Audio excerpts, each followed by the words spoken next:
د لوی او بخښونکي خدای په نامه درنو لیدونکو سلام. د دې مهال مهمو خبرونو ته ښه راغلاست. په پیل کې د مهمو خبرونو سرټکي. د دوحې تړون 4 کاله پوره کېدل. په افغانستان کې د مذهبي ازادیو نقض کېدلو ادعا. افغان ښځینه خبریالانو ته خبرداری. او په غزه کې لسګونو فلسطینیانو ته مرګ ژوبله. اوس هم بشپړ خبرونه.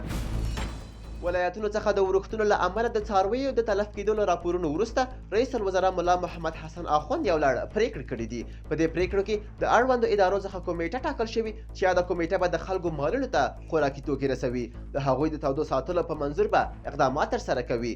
د لارو د خلاصون په اړه به جدي ګامونه اخلي او په دې اړوند به نور امکانات په کار واچوي.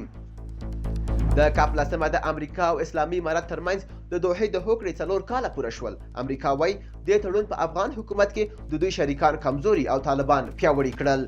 د سپینې ماڼۍ ویاندې کارن ژان پیر ویلي چې په افغانستان کې واکمن نظام د دوحې له هوکړې سرغړونه کړې، خو اسلامي امارت ویلي چې ټول شرایط یې پوره کړي. د دوحې هوکړه د 2020 کال د فبروري په 29مه نیټه لاسلیک شوه.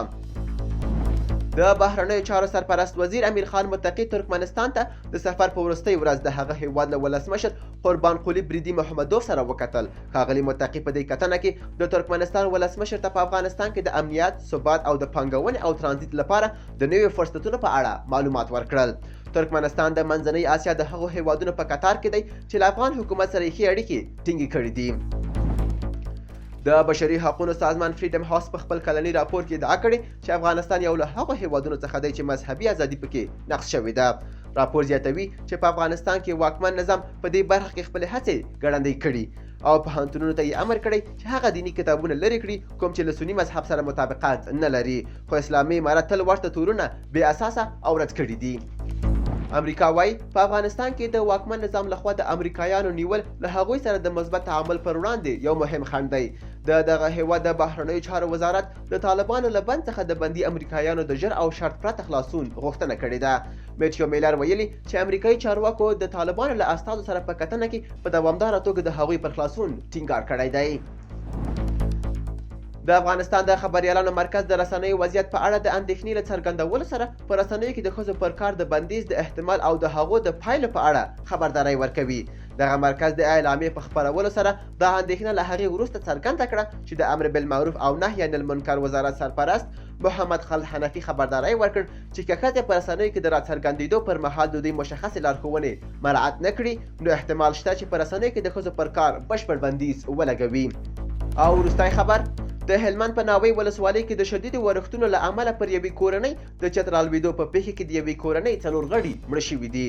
د دې ولایت لپاره د اطلاعاتو او فرهنګ رئیس وایي په دې پیښه کې مړه شوي کسان د یوې کورنۍ ښځه، خاوند او د دوی 2 ماشومان دي. د یاد ولایت په کجکي ولسوالۍ کې هم پر یوې کورنۍ د چت رالوېدو په پیښه کې یوې مېرمنې خپل ژوند له لاسه ورکړی او خاوند یې ژوبل شوی دی. نړیوال خبرونه زما همکاره تاسو ته وړاندې کوي. ډیره زیاته مننه درنو لیدونکو. السلام علیکم. پیل له غزې څخه. په غزه کې د فلسطینیانو پر هغې ګڼې ګوڼې چې د بشري مرستو د ترلاسه کولو لپاره راټول شوي د اسرائیلو په یو ظالمانه هوایي برید کې لسګونو کسانو ته مرګ ژوبله اوښتې. د الجزیرې تلویزیون د راپور له مخې شاوخوا 50 تنه شهیدان او 250 نور ژوبل شوي دي. د اسرائیل پوځ ویلي چې په دې اړه راپورونه څېړي. د هند په مرکزي میډیا پردیش ایالت کې له عمومي وارډ څخه د مسافر وړونکي بس او اوښتو په پیښه کې 15 تنه مړه شوي او له 100 څخه زیات ټپیان دي. روغتیایي چارواکو د یو شمېر ټپیانو حالت نازک بللی او ویلي چې احتمال د دې شتون لري چې د قربانیانو په شمېر کې زیاتوالی راشي.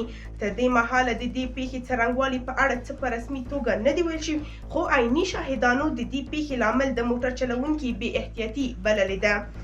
د پاکستان د نوي پارلمان استازو خپله لومړنۍ غونډه او د لوړې مراسم ترسره کړل. دا غونډه په دغه هیواد کې له پارلماني ټاکنو څخه 3 اونۍ وروسته په داسې حال کې پیل شوه چې په دغو ټاکنو کې د پراخو درغلیو ادعاوې موجودې دي. تمه ده چې ژر به د پاکستان پارلمان نوی صدراعظم هم وټاکي. د روسیې ولسمشر ولادیمیر پوتین وایي چې د اوکراین په مسله کې د لویدیځ مداخله به ډیره دردونکې پایله ولري. د روسیې ولسمشر ولادیمیر پوتین ملت ته وینا وکړه او د اوکراین په وړاندې د جګړې د پرمختګ او له لویدیځ سره د روسیې د اړیکو په اړه یې خپل لیدلوری بیان کړ. د روانې اونۍ په پیل کې د فرانسې ولسمشر ایمانویل میکرون ویلي چې اوکراین د بریا لپاره دې هیواد ته د سرتیرو لیږل له پامه نشي غورځېدی. د میدان وردګو ولایت د بدني روزنې او سپورت ریاست اړوند د اسکي ملي فدراسیون له لوري په بهسودو ولسوالۍ کې د 15 لوبغاړو ترمنځ د سکي سیالۍ ترسره شوې. دغه سیالۍ چې یوه ورځ یې دوام وکړ د سکي لوبې د هڅونې او د ورزشکارانو د یووالي په موخه ترسره شول. د یادونې وړ ده چې څو ورځې وروسته به په بامیان ولایت کې هم د اسکي لوبې پیل شي. د مزار شریف یما پټرولیم وزلوبې لیګ سیالیو په دوام کې د بغلان ځوانانو 0-3 بلخ ځوانانو ته ماتې ورکړه. په بله لوبه کې پټرول د خلم بدخشان ځوانانو ته 12-3 او تخار ځوانانو سرپل ته 0-3 ماتې ورکړه. د یادونې ده چې د بلخ ځوانان به سمنګانو سره لوبه وکړي. او وروستی خبر د انګلستان جام حذفي سیالیو په دوام لیورپول 0-3 ساوث امتحان ته ماته ورکړه. چلسی 1-3 لیډیز له مخې لرې کړ او مانچستر یونایټډ بیا 0-1 ټایټنګهام فارست مات کړ. دا و د دې مهال مهم خبرونه. تر بیا د خدای پامان.